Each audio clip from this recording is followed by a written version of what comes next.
จังใดหวังสร้างก่อความฝันยิ่งใหญ่สุดท้ายทำไว้เจ้ามาห่างนี้ได้แต่แนมทางน้องนางเจ้านี่จากไปความฝันบ่มีเยื่อใยเลยต้องเสียใจเพราะว่าเฮาจนเป็นกรรมมาก่อนเฝ้าสวนอาศัยเงินเพิ่นนี่ล่ะนะเขาว่าคนจนผู้สาวมาวนแล้วก็จากไปสิ้นแล้วสัญญาส่วนยางพาราวันนี้ต่อไปคือสิบ่มีน้องคนดีนั่งเฮียงคือเก่าเหลือแต่ความจำผลงามเป็นภาพและเงาบุญอายนี่บ่สมเจ้าเลยต้องมาเศร้า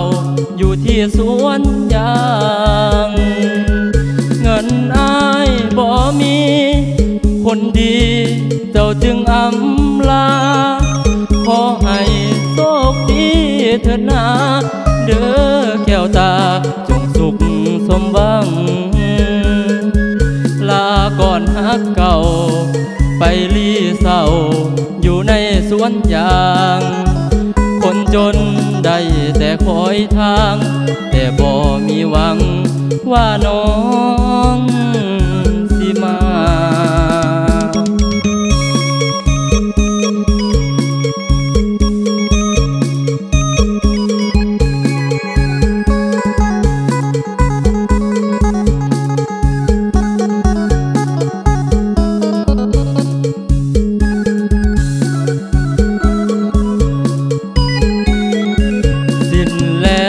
สัญญา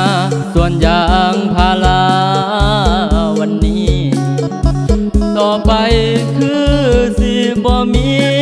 น้องคนดีนั่งเฮียงคือเก่าเหลือแต่ความจำผลงามเป็นภาพและเงาบุญอายนี่บ่สมเจ้าเลยต้องมาเศร้าอยู่ที่สวนยางเงินอายบ่มี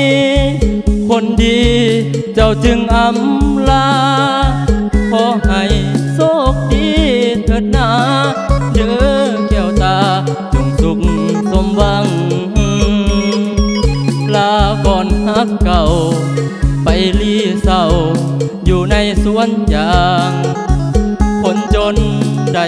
แต่คอยทางแต่บ่มีหวังว่าน้อ